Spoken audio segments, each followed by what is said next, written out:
maka ketika itu umat Islam mesti bangkit, mesti protes. Yang tu salah satu tanda daripada kita bahawa kita tidak bersetuju dengan kemungkaran itu.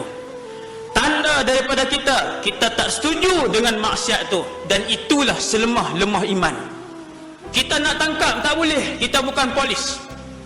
Kita nak keluar arahan untuk batal, tak boleh, kita bukan pemerintah. Maka diajar oleh Rasulullah, selemah-lemah iman seorang mukmin ialah dia menyatakan dengan lidahnya ataupun dengan hatinya bahwasanya kami orang Islam tak redha dengan maksiat yang dilakukan. Kena sebut dah. Tunjuk ke orang Islam, kami tak mau. Tunjuk ke orang bukan Islam, kami tak setuju.